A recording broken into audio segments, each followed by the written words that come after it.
Mga kaibigan, may good news para sa lahat. Kung gusto nyo nga makabasa ng mga balita tungkol sa Mindanao, wala nang iba kundi ang Mindanao Examiner newspaper. Mindanao ang sirkulasyon, Mindanao ang balita. Ang Mindanao Examiner sa Basilan, Sulu at Zamboanga. Gumawa na rin ito ng mga independent films at ABP, audiovisual presentation, at may photography at video services pa. Bisitahin po natin ang kanilang website sa MindanaoExaminer.com o tumawag sa 9925480. Marami pong salamat. Kaya natin to. Hello.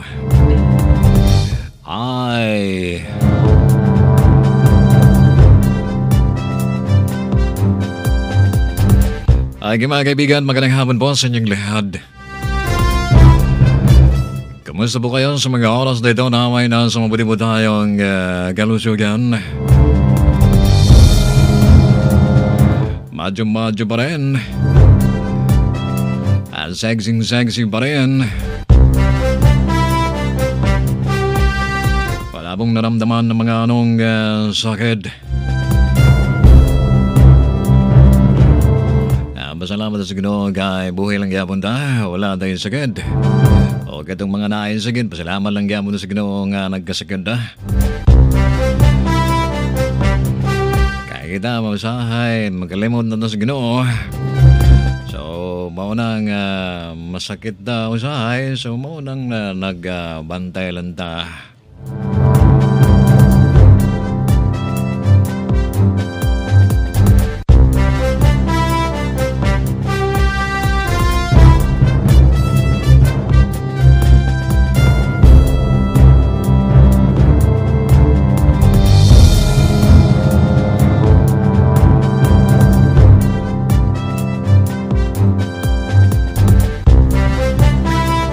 At syempre, dyan sa Basilan Province at sa iba pang bahagi ng Sulu and Tawi-Tawi.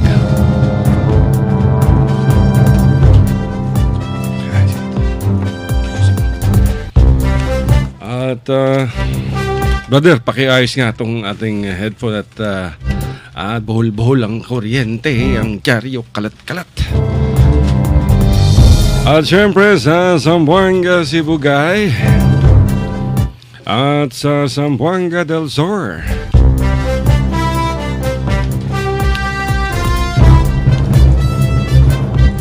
Ganun din sa Zamboanga del Norte, Duterte 1. At sa iba pang bahagi ng Western Mindanao sa Pagadian City, nagpapabati sa atin ang Kismet Cable, Jan Killer Richard. Nakikinig daw sila ngayon. May bayad ang bati, 50 pesos. Plugging yung Kismet Cable.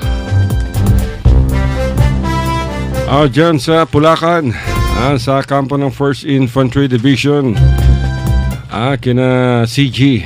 Good afternoon, sir. Nakikinig daw si CG nga.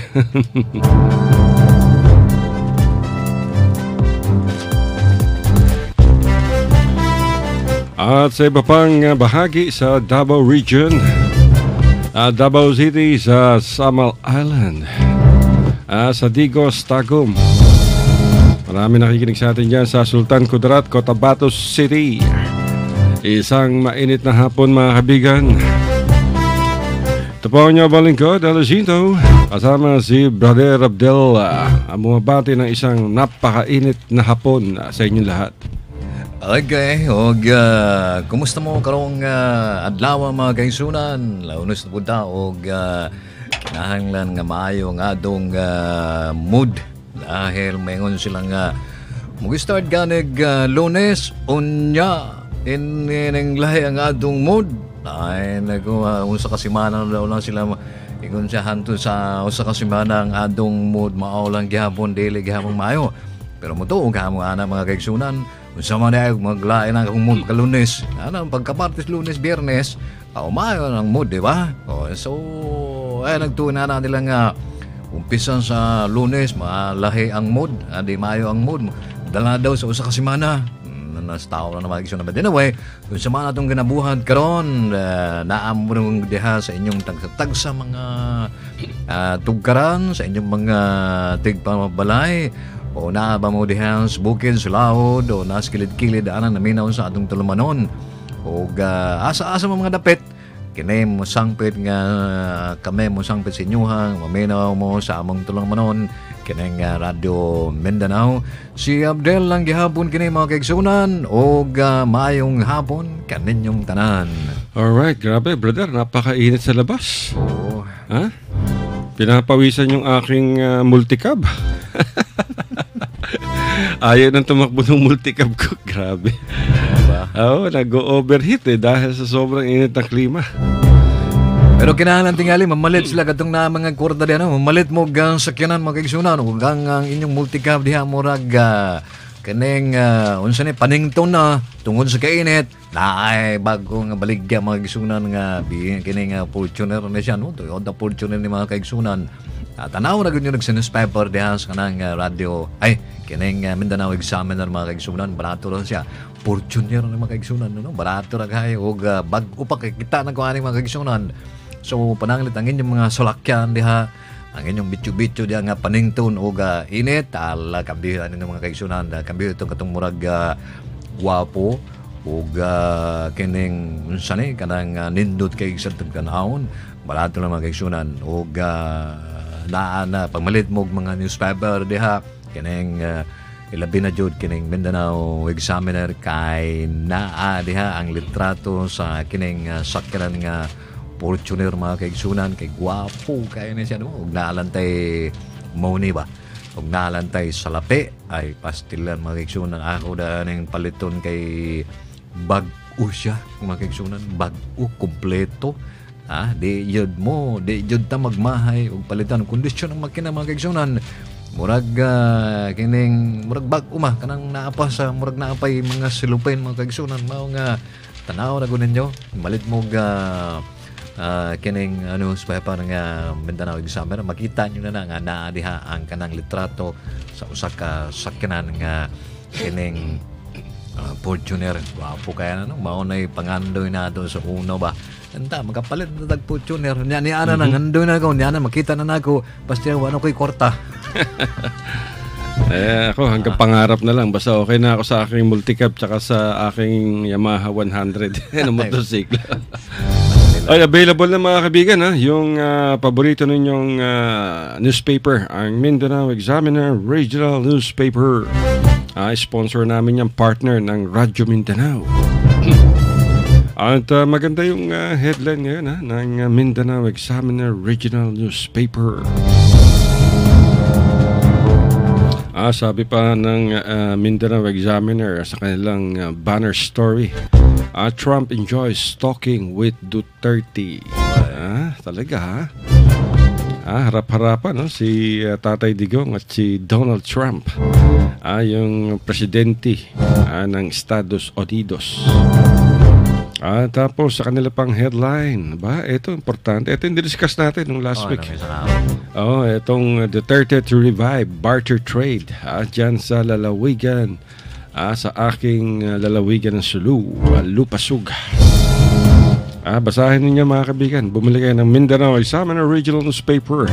Available na to sa iba't ibang lugar sa Mindanao. Kung kayo nasa Zamboanga, nagkalat ang Mindanao Examiner sa mga sidewalks. Kung kayo nasa Putik, dyan sa Yubenco, sa Yubenco Mall, meron dyang newspaper display at advertising agent. Dyan sa nagbebenta ng DVD. Doon daw sa Quiapo din na DVD, ID. Oy, nako. Speaking of Quiapo, mga kabigan, namumblema yung Mindanao Examiner. Nako po. Yung nagbebenta ng dyaryo nawala. Dalawa yata o tatlo yung nagbebenta ng dyaryo dyan sa labas ng Golden Mosque at saka sa Echage. Nawala. Kagulo. Dahil may sumabog na may sumabog na improvised explosive device ng isang araw lamang. Ang masakit nito, kinumpirma mga kaibigan ng Islamic State in Iraq and Syria na sila ang may kagagawan nung pambobomba nung Sabado. Ang style nito parang style ng Abu Sayyaf dyan sa Zamboanga City. Yung pinakarga nila ng isang backpack yung lalaki at naghihintay sa labas ng arrival area ng Zamboanga City Airport. Dahil biglang sumabog ito, mga kaibigan, gamit ang remote control. Tinawagan yung isang numero. Yung palang numerong tinawagan nakakabit sa bomba. Nabitbit ng isang karpintero na pinahawak lamang sa kanya dahil meron daw trabaho. Sumabog ito sa paglabas nitong si Governor Sakurtan. Kailan ba ito? Matagal na nangyari ito. 2007, 8, 9, gano'n. Lang. At target pala, mga kaibigan, nung pambobomba dyan sa Zamboanga City Airport, itong pamilya ng maimpluwensyang at respected politician na si Sakurtan. At ang sabi ng pulis at ng NBI ay mga kalaban sa politika nitong si Papang Sakurtan ang nasa likod ng tangka sa kanyang buhay. So ito rin ang nangyari nung Sabado. Merong isang lalaki ang tumawag sa Grab Express at nagpa-pick up ng package upang dalhin sa isang tanggapan diyan sa Quiapo. At yung hinahanap ng driver na dapat na tumanggap ay wala doon. Ang bumaba mula sa kanyang opisina ay itong si Muhammad Bainga o Bainga. Pagkabigay pa lang ng package, mga kaibigan, ako, sumabog na. Patay yung driver, yung inosenteng driver. Patay din tong si Muhammad Mainga at 6 na iba pa ang sugatan. 2 sa kanila ay mga forensic policemen na nag-iimbestiga. Ito yung ikalawang pagsabog, dakong gabi. Kasi yung unang pagsabog, hapon, mga pasado 5:00. Habang nag-iimbestiga o nag-i-inspect ng lugar itong 2 parak ng SOCO. Ito yung tinatawag na Scenes of Crime Officer. Ang SOCO hindi as ano yun? Hindi operative ba? Scene of Crime Operative. Mali yan, mga kaibigan. Maling-mali. Ayan ang ginagamit ng media. SOCO, Scene of Crime Operatives. Mali yun. Ang tawag sa kanila, mga kaibigan, ay mga forensic expert to. Scenes of Crime Officer. Yan ang ibig sabihin ng SOCO, tumpak. At hindi yung napapanood ninyo sa television. At saka yung mga ibang ginagamit ng mga media at ng mga pahayagan. At mariin naman ang pagkakondena, mga kaibigan, ng Grab Philippines. Itong pagkakapatay sa kanilang driver na partner nila. Itong Grab Express, brother, ito yung di ba sa Grab Philippines kasi mayroong parang Uber to, yung kotse, arkilahin mo, pupunta, tatawag ka sa, kunyari sa Grab Philippines, magpapahatid ako mula Makati hanggang Quiapo. So pupunta sa yung driver, magbabayad ka, mas mabilis kasi yung kotse, pwede magpasuot kung saan-saan. Meron silang Grab Express. Ito yung Grab Express, mga couriers to, na ang gamit ay mga motorsiklo at maliliit na van. Kaya nga nung nagpunta itong driver ng hindi pa nakilala, mga kaibigan, dahil hindi ibinigay ng Grab Philippines yung identifikasyon nitong driver. At yun, at sumabog. At sabi naman ng Grab Philippines ay kinukundina nila itong nasa likod ng pambobomba nung Sabado na naganap dyan sa North Sagaray Street sa Quiapo. Pero sabi ng mga pulis doon sa Manila, isolated case lang. Hindi, sabi nila nung ito, mga kaibigan, ikalawang pagsabog dahil nung April 28, ganun din. May sumabog din na pipe bomb. Diyan din malapit sa North Sagaray, sa Quiapo pa rin. At ikinasugat ng 14 na katao. Yung pambobombang naganap nung April 28 ay kinabukasan, April 29, inako na to ng ISIS dahil inilabas nila sa kanilang website at saka sa Amaq news agency na pinatatakbo ng Islamic State sa Syria. At inamin nila, pero dinadownplay naman agad to mga kaibigan ng ating kapulisan. At sinasabing, hindi totoo, ISIS ang gumawa niyan. Mga gang war yan. Gang-related ang pagsabog na yan. Nung sumabog uli nung Sabado, naku po, inako pa rin. Na naman, mabilis na inako ng Islamic State. Ibig sabihin nito, merong mga Pilipinong member ng Islamic State dyan sa Quiapo. Dahil yung hindi naman pwedeng pasabugin yung package ng hindi nakikita nung may hawak ng cellphone na tinatanggap na nung addressee. Kung sino man yung nakapangalan doon, akala siguro niya ay na yung target nila. And then sabi pa ng Islamic State sa kanilang pahayag, ay target nila yung Shia Rafida dyan sa Maynila. At sa unang pagsabog ay target nila yung mga Shia. Nako po, nagiging religious war na to. Muslim laban sa Muslim. Dahil itong Islamic State, karamihan yan mga Sunni talaga ang mga members niyan. Dahil nung in-invade ng Amerika ang Libya at ang Iraq, na-depose yung mga leader dyan. Nung namatay itong mga leader, si Gaddafi, si Muammar Gaddafi ng Libya, at si Saddam Hussein ng Iraq, ay matindi yung kay Saddam Hussein. Dahil nung napatalsik sa pwesto at pinatay itong si Saddam, mga kaibigan. Sunni yata si Saddam. Sunni. At biglang tumaas. Napunta sa kapangyarihan ng mga Shia o Shiite. At ang ginawa naman nila, itong sinasabi natin ay base sa mga napapanood natin sa CNN, sa NBC, ABC, sa Fox News, sa iba pang mga pahayagan sa ibang bansa at sa mga international news agency. Ay naging mapusok ang mga Shia nung na-depose o napatay pala itong mga lider dyan sa Iraq. At pinuntirya nila yung mga Sunni. Itong mga Sunni, pinagpapatay nila. Kaya naman lahat ng mga sundalo ni nitong si Saddam Hussein ay tumakas. At sinamantala naman ito, mga kaibigan, ni Syrian President Bashar al-Assad.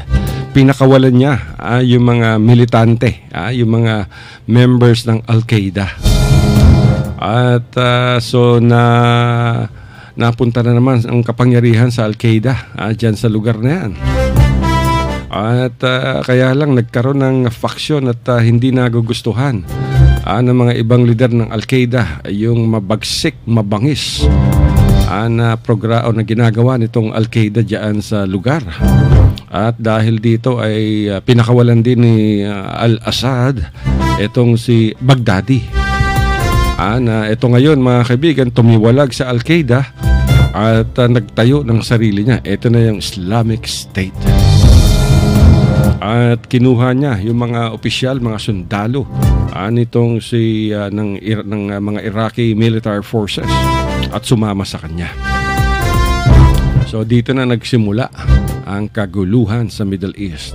So makikita niyo, mga kaibigan, kung hindi inatake ng mga Amerika to at ng kanilang mga allies ang Iraq at saka yung Libya, wala sanang problema. Ngayon nagkaroon ng parang sectarian war. Ibig sabihin ng sectarian war, iba-ibang mga grupo, mga kaibigan, ang naglalaban-laban. Sunni laban sa Shia. Tapos meron pa dyan mga warlords, mga tribal leaders. Nako po, gulo.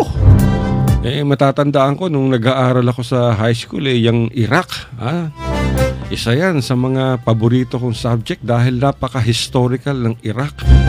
Katulad nung Iran. Yan yung Persia and Mesopotamia. Napaka-historical yan. Pero ngayon, grabe. Wasak na wasak ang Libya, wasak na wasak ang Iraq. Ninakaw pa ng Amerika ang mga yaman ng dalawang bansa, pati na rin yung control sa mga malalaking oil wells. Nung napatalsik nila itong si Saddam Hussein, ang unang ginawa ng Amerika, kinupkop. Kinupkop yung mga kayamanan ng Iraq, yung mga salapi, yung mga ginto. Tapos sila ang nagpatakbo sa mga oil fields ng naturang bansa. At sila talaga ang nagkokontrol sa negosyo. Ganun din ang ginawa nila sa Libya kay Colonel Gaddafi, Muammar Gaddafi. At yun ang nangyari, mga kaibigan. Nakakalungkot. So yung mga tao dyan ngayon, hirap na hirap dahil sa matinding sectarian wars. At lahat ng ito ay dahil sa Amerika. Alam nyo naman, mga kaibigan, itong si George Bush, yung dating presidente ng Amerika, nagpasimuno nito. Dahil kaya niya inatake yan, dahil yung tatay niya na si George Bush Sr. ay natalo sa mga naunang gyera dyan sa Middle East. Hindi umubra kay Saddam Hussein, hindi rin umubra kay Muammar Gaddafi. Kung kaya't nung nanalo tong si George W. Bush, yung anak, sinigurado niyang kukup-kupin niya ang dalawang bansa. Nagkaroon pa ng invento rito na sinasabing ang dahilan ng invasion itong dalawang bansa na sinamahan ng Britanya at ng Pranses ay ang weapons of mass destructions. Ito yung mga nuclear weapons, mga gas, mga biological weapons. At ang nagpupursige nito noon yung Secretary of State na si Condoleezza Rice. Mga sinungaling. Imagine, nakupkup na nila yung dalawang bansa ni isang nuclear weapon, wala silang nakuha. Ay, ang ganda-ganda ng buhay noon. Kahit na may pagkadiktator itong si Saddam Hussein at si Gaddafi, napakalaki ng pamumuhay ng mga tao noon. Tumulong pa yung mga yan para mapausad ang peace talks ng pamahalaan sa Moro National Liberation Front. Kaya nga nagkaroon ng Tripoli Agreement. Nagbigay pa si Gaddafi, mga kaibigan, na napakadaming tulong sa ating bansa, lalo na sa Mindanao, sa mga Muslim. Tapos nung in-invade na, nako, tahimik ang bansa. Grabe. Kaya ngayon, mga kaibigan, kung ang target ang namamatay ngayon dyan sa Syria, na magkakatabi lamang ay mga sibilyan. Ayaw bumaba sa pwesto nitong si Bashar al-Assad, na isang mass murderer. Imagine, pati mga sibilyan, pinapasabugan niya ng bomba. Pati yung mga medical workers, mga pagamutan, yung mga refugees na nasa loob ng bush, at protektado sila. Itong mamamatay tao na si Bashar al-Assad, protektado ng Russia. Ay, nagkamagaigsunan. Nanagin ng saon, alam mo na yung atong kalibutan, no? Kaya lagi ang kining mga ISIS, no? Wala sila. Wala na sila ginapili lagi. Muslim man, tanawa na kong diha sa Quiapo, mga ginang tanagahan ng mga nagpuyo diha, mga Muslim, no? Unya, kining ISIS, usama mo na sila, mga Muslim mo na sila. Wala na sila ginapili pa, mga kaigsunan. Maong usahay kitang tanan magmatngon. Okay, mubalik ang atong tulumanon sa pila pa nga mga commercial diha.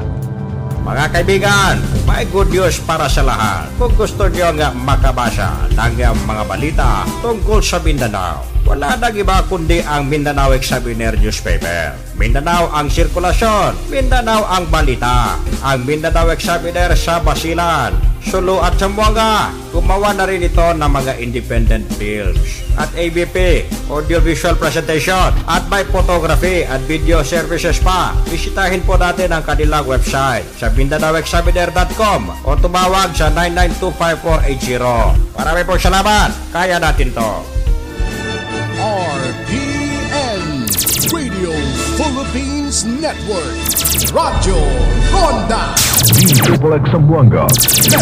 Kapisanan ng mga broadcaster ng Pilipinas. Ang oras natin, mga kaigsunan, alas 2:30. Kamulang gihapon na minaw sa atong tulumanon ang Radio Mindanao. So, kita, mga kaigsunan, sayod naman taon sa mga kalihukan sa tibok kalibutan. og naaman ta diri sa Pilipinas, naata sa atong komunidad nga nagpuyo og malinawon ug naamay mga unsay mga kalihukan nga dili maayo. Ang buhaton nala natong mga kaigsunan, kanabang mo apil po ta, kanabang mulihog po ta, aron nga mulihog tang aron di ta sanginlan, dili po ta unsa ni kanang ang atong komunidad, dili ba kanang parehas ng ubang mga bomba na ay mga unsay kalihukan nga dili maayo. Kita nang gyapon ang maangel mga kaigsunan. So unsa may buhaton nato, tabangan po nato usahay nga atong gobyerno pinagi sa inyong ang uban diha kini laging mga barangay officials nato. Kini sila ang naa sa front line, nasa unahan nga magsugpo ni ining ingon silang terorismo, kining terrorism mga kaigsunan, kay sila ang naa sa unahan, naa sa front line nga pagsugpo ni ining mga terorismo. So kinahanglan mulihok po na sila muadto po tag mga mumbisita ta sa atong mga unsa ni sa atong komunidad, maingon mga sila nga ang maayo diha kanabang mo start tag sila nga community base, di ba, nga usahay ang mga kalihukan naman di sa barangay, di ba, mga kalihukan sa mga terorista, sa mga drogista, diyan ang mogamit og mousar og mga droga o maligyag mga droga, diya man usahay sa barangay nga magsugod mga kaigsunan. So kita mga barangay officials nga kita may leader diha sa atong kining barangay, sa atong komunidad, labi na gyud ang atong mayor sugwar ko ng mga atong mga barangay officials diha nga bisita sila sa ilang mga parokyano diha unya dalapon mo mga pagkaon, unsa may pagkaon atong dala. Dali mo misita mo diha sa mga lugar unsa may mga problema nato diha, bahin sa problema nato dong nabay katabang ang atong barangay. Siyempre ang ibot na ko pasabot ng magkaon mga kaigsunan, tagaan ba nato silang ng trabaho ba? Tagaan nato silang trabaho ug naay mga proyekto nga gikan dito sa munisipyo, naay maghimo og mga purok, maghimo og mga waiting shed, maghimo og mga tabay diha. Ato na silang imbitaron ang katong mga walay trabaho nga sige ikaw ikalot, ikaw trabaho, ikaw gama, aron nga naa sila pagkakitaan kay lagi usahay magkalisod-lisod ang mga tao, magkapulike-pulike ang tao nang ilang kinabuhi kay wala may trabaho po o wala man po movement sa atong barangay. Naalan na sila gapungko-pungko diha aron nga di na sila masilikway, dili sila mangitaw og pamaagi nga unsaon pang panginabuhi usahay mga unang uban diha nga naay moduol sila kini bay dalaan na dito, baligyan na dito, sayon naman na sila nga unsa man na bay shabu na siyempre tagaan tagag 150, tagaan tagag 500 to igo na to para sa pamalit nilag mga bugas kay lagis panahon karon murag wala naman in taon delikadesa ba, wala na in taon na kining balik no sa atong mga ginikanan sa una, katong mga katigwangan nato sa una nga murag naalang gihapon ang prinsipyo, hibalo sila nga dili na maayo, di ko na nila buhaton kay lagi naamay mga makaon, naay mga trabaho, naay mga kainginan unya ang isda sa laod, daghang pag-isda masul na sila, dahan sila makuha pagkakaroon wa naman mga kaigsunan kay wala may control ang panginabuhi sa mga sa mga katawhan nato diha sa atong barangay. So atong buhaton ang atong mga barangay in town kita may muantigo nga mangitag solution, mangitag pamaagi unsaon paglambo ning atong komunidad, di ba?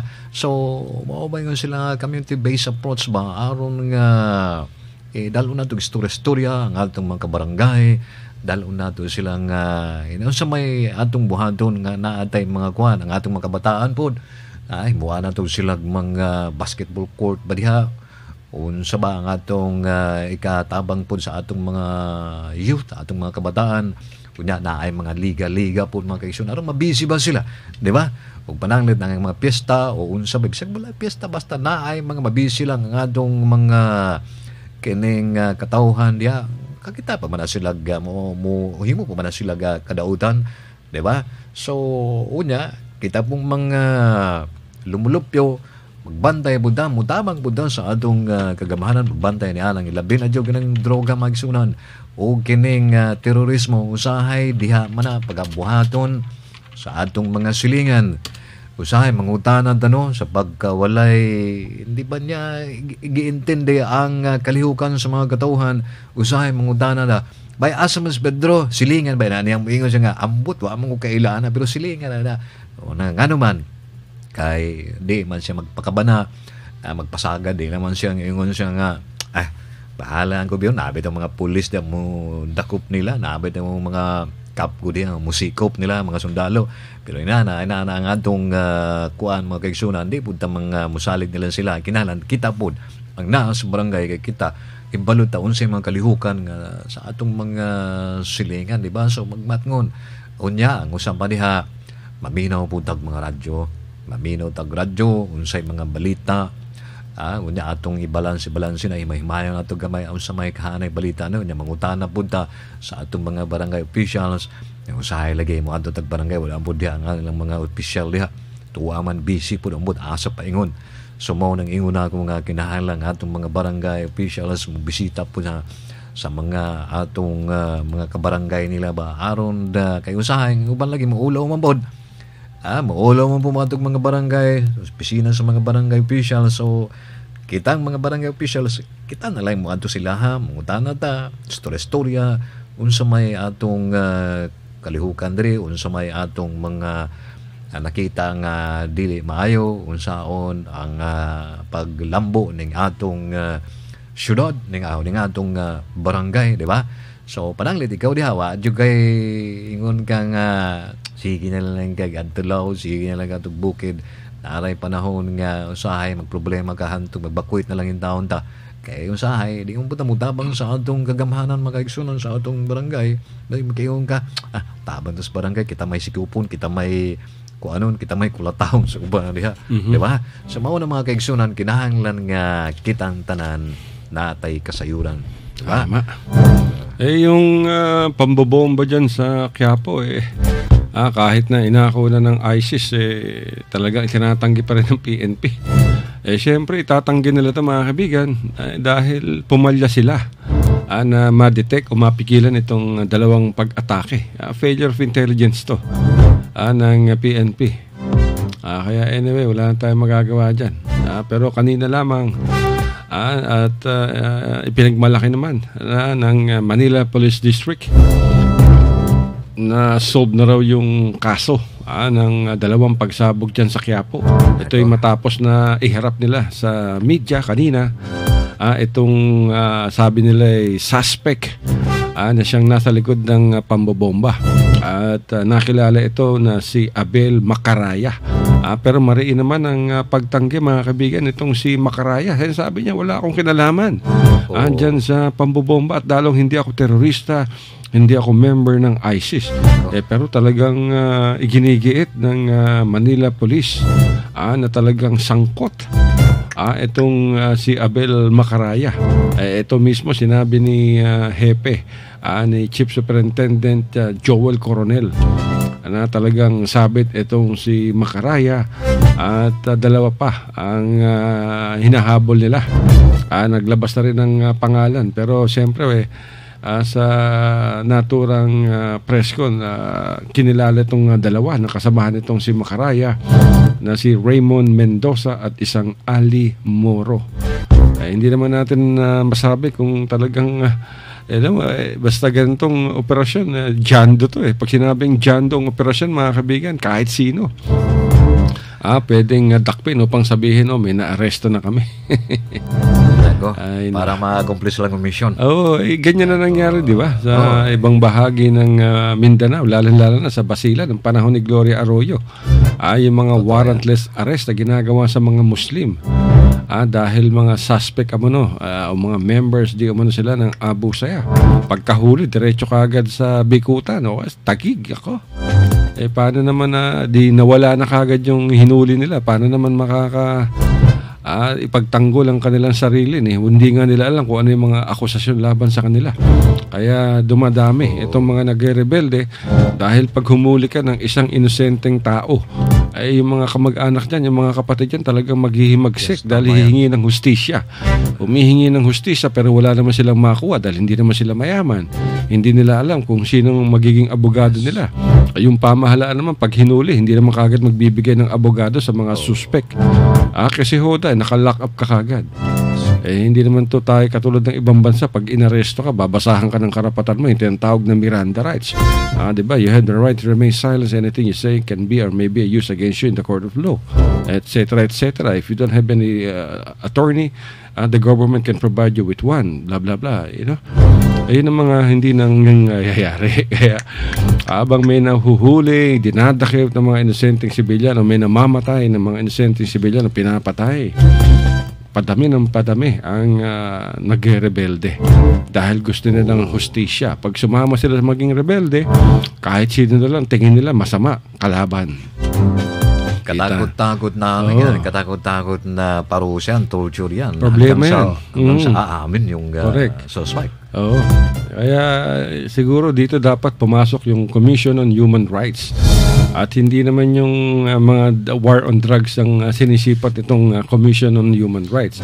Ang masakit nito ay yung PNP merong at saka yung AFP, yung Armed Forces of the Philippines, meron tong mga Human Rights Department. Dapat tinitignan kagad. O kaya yung mga abogadong Muslim, yung mga human rights activists, yung mga human rights defenders, nasaan kayo? Sa ganitong klaseng mga panyanyari. Katulad niya, may nahuli. Buti sana kung totoo. Pero siyempre, antayin natin for we're gonna give them the benefit of the doubt. Kung talagang may kasalanan, isampahan ng kaso. Kung pagdating naman sa korte at patunayan na wala siyang kasalanan, palalayain siya. So yung suspect na pinalaya, pwede siyang magsampa ng demanda upang makakuha siya ng danyos perwisyo. O kaya bayad sa kanyang pagkakakulong ng ilang araw, ilang linggo, ilang buwan, ilang taon upang makakuha siya ng hustisya. Ay nako, ang buhay parang life. Oy, naghain si ito nga pala. Nagbabala ngayon mga kaibigan si House Minority Leader Danilo Suarez. Na dapat daw tignan ng pamahalaang Duterte. Itong 40% ownership ng bansang China sa National Grid Corporation of the Philippines. Wow! Ngayon ko lang nalaman na yung National Grid Corporation of the Philippines, mga kaibigan, NGCP, ay 40% nito ay pag-aari na ng mga incheck. Ako po. Oo. Paano yan? Pag nagkaroon ng gulo dyan sa South China Sea, pwedeng sabihin ng Beijing dito sa mga kumpanyang may hawak o dito sa China based company na may hawak ng stakes dyan sa NGCP na taasan o putulin ng mga kuryente. Ito ngayon ang problema. Itong si House Minority Leader Danilo Suarez. Dapat daw bawiin ng pamahalaan o bilhin itong 40% stakes ng China sa NGCP. Itong NGCP, mga kaibigan, pribadong kumpanya to. Ito yung nagmamantene anong mga grid, yung power grid ng ating bansa. Ito yung may mga pylons, steel towers na binobomba ng mga rebelde, di ba? Sa iba't ibang lugar sa Mindanao. Etong NGCP ay isa na tong consortium ngayon, hindi na to private company. Pero meron tong concession contract na 25 taon. Grabe. Parang Prime Water at saka yung SRPI, San Ramon Power Incorporated. Napakahaba na lang kanilang kontrata sa Zamboanga. Etong NGCP merong 25-year concession contract sa pamahalaan. At hindi lang yan. Meron pa silang 50-year franchise to operate yung power transmission network. Na kinabibilangan na may hawak nito mga kaibigan, yung Monte Oro Grid Resources Corporation. Na pinangungunahan itong si Henry C. Jr. Pati na rin yung Calaca High Power Corporation sa ilalim naman ni Robert Cuyito Jr. At eto na yung China, yung State Grid Corporation of China. Grabe. Ang binisita ko yung website mga kaibigan ng NGCP. Itong NGCP magaling manggamit ng mga media to, magaling mang-uto. Sa kanilang board of directors, nangunguna rito si Du Shigang. Siya yung Vice President and Director General ng Department of International Cooperation of the State Grid Corporation of China. Wow. Tapos sumunod sa kanya si Henry C. Jr. Alam niyo mga kaibigan, itong si Henry C. Jr. Kapangalan doon ng tatay niya, kaya nga Junior. Siya yung Vice Chairman ng SM, Shumart Investments Corporation. Siya rin yung Vice Chairman at CEO o Chief Executive Officer ng SM Development Corporation at Vice Chairman pa rin at Presidente ng Highline Prime Incorporated. Ito yung mga lupa. At SM Land Incorporated. Wow, ang dami. Siya rin yung Director ng SM Prime Holdings Incorporated at ng Banco de Oro Unibank. At ang iba pang mga Board of Directors is si Robert Cuyito Jr., Chairman of the Board at CEO ng Prudential Guarantee and Assurance. Ito yung insurance company. Siya rin yung Chairman of the Board ng PGA Cars, Vice Chairman of First Life Financial Company, at Presidente ng Oriental Petroleum and Minerals Corporation. Wow.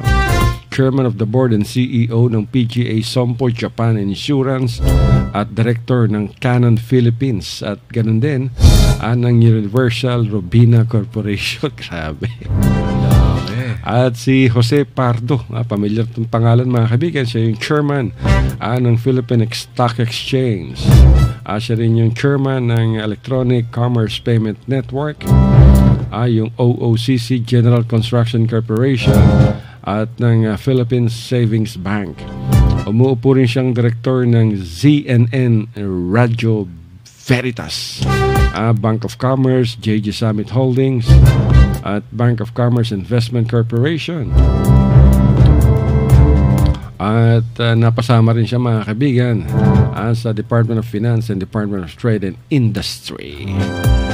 At ang ikalimang Board of Directors ng NGCP ay si Francis Chua o Francis Chua. Siya yung Chairman Emeritus ng Philippine Chamber of Commerce and Industry. Siya rin Presidente ng Dongfeng Automotive Incorporated at member of Board of Directors ng Philippine Stock Exchange at Bank of Commerce. Sa ngayon, siya ay isang Consul General at Honorary Consulate General ng Peru sa ating sa Manila mula pa noong 2006.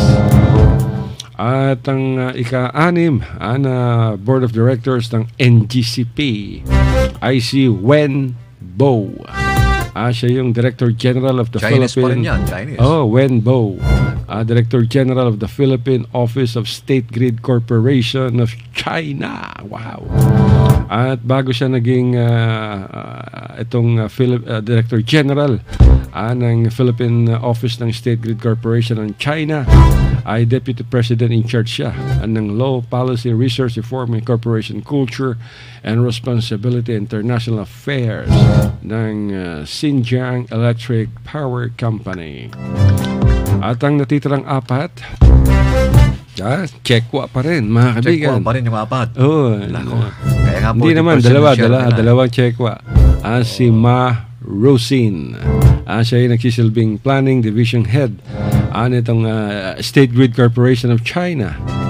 At dati rin siyang nakapwesto sa Shandong Provincial Electric Power Corporation at naging Deputy Director for Power Dispatching Center. At yung kasamahan niyang in-check na si Liu Xinhua. Isa tong engineer with a master's degree at isa siya sa mga top-notchers ng CBA board exam ng China. Eksperyensyado to mga kaibigan sa accounting, finance at corporate administration. At yung dalawang Pilipino ay itong si Anthony Almeida, chairman to at CEO ng Almeida Land Incorporated, director ng various corporations kasama ang Blue Ocean Acquisitions at Cutad Incorporated, BS Square Commercial, blah blah blah blah blah blah at iba pa. At ang isa pang last board members ay si Attorney Paul Sagayo Jr. Taga San Beda to mga kaibigan. Dati siya sa De Chavez, Bugayong, Concepcion at Sagayo Law Office. Marami siyang pinagtrabahuhan, more on law. Maloloko tayo nito. 40% ng NGCP mga kaibigan, pag-aari ng China. Hay! Itong NGP is a privately owned corporation mga kaibigan. In charge sila sa operating, maintaining and developing yung ating state-owned power grid. Malaki kinikita nito. Tapos hindi nila mabantayan yung kanilang mga towers. At karamihan na ginagawa nitong NGCP, sinisisi yung mga may-ari ng lupa na kung saan ay nakatirik yung kanilang mga tore. Dahil pag may binomba yung kanilang tore, kasalanan ng may-ari ng lupa, hindi binantayan. Nako. Pag nasira naman, sinisisi yung may-ari ng lupa dahil ayaw papasukin yung mga maintenance people, yung mga linemen itong NGCP. Bakit nga naman kayo papapasukin? Private lands yun. Bayaran nyo yung lupa o kaya arkilahin ninyo.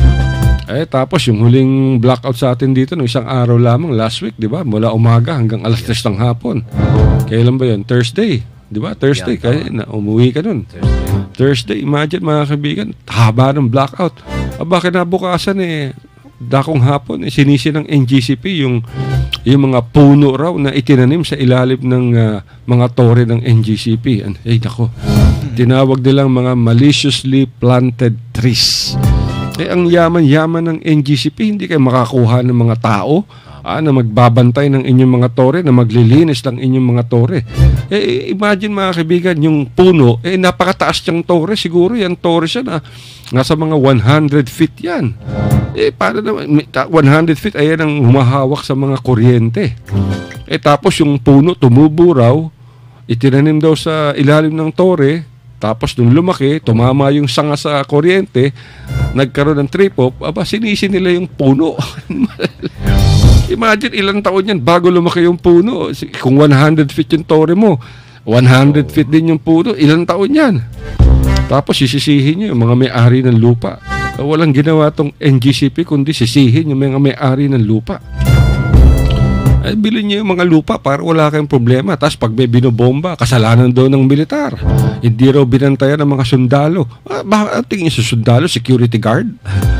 Dapat umarkila kayo ng mga tao ninyo, magbabantay ng mga tore. Lagyan nyo ng bako dyan para hindi napapasok ng mga rebelde. Yun ang problema. Para kayong si Mar Rojas, si Boy Sisi, tsaka si Aquino. Walang ginawa kundi sisihin yung kalaban sa politika. Ganyan din ang NGCP. Ang lakas pang manggamit ng media niya. Kunyari, pupunta sa mga estasyon, pupunta sa mga television, pupunta sa mga periodiko, makikipag-usap, hindi naman nagbibigay ng mga ads. Tapos, pagdating ng Pasko, magre-regalo yan, pero pilin-pili naman. Ang re-regaluhan niya lang ay yung mga nagsusulat ng pabor sa NGCP, yung mga nagsusulat ng kanilang mga propaganda. Yan ang NGCP mga kaibigan, tandaan ninyo. National Grid Corporation of the Philippines. Di ba kaya bilhin ng gobyerno yan? Hindi, pribado yan Yun na nga. Pag binili ng gobyerno yan, di nagkanakawa na naman dyan. Ay na kumakaigsunan. Wala tayong oras. Manamilit na mga kaigsunan. Hinaod nga, nahatagan mo impormasyon karong adlaw, di ba? Gwapo kayo, nindot kaya ang atong story ang atong chismis. Kinilang gihapon si Abdel, manamilit na o mayong hapon kaninyong tanan. Alright, dagang salamat sa imo ba mga kabigan, talagang wala na kaming oras at nagpapasalamat kami sa lahat ng mga nakinig sa amin dito sa aming chismisan. Chismis to, huwag niyong paniniwalaan yung mga sinasabi namin. Chismis at opinion, mga katang-isip namin. Pero mga kabigan, hanggang sa susunod na bukas, Ito po ang Nyo Balingkot, nagsasabing maraming salamat sa lahat ng mga nakinig dito sa inyong programa ang Radyo Mindanao, sa aming mga sponsors, dyan kila Governor Toto Tarang Sulu Province, sa Mindanao Examiner Regional Newspaper, sa La Isla Bonita, Punta del Sol, at sa lahat Kusog Party List. Tandaan niyo mga kaibigan, ang buhay ay parang life. I love you, Mama Chup Chup, hanggang sa susunod na bukas.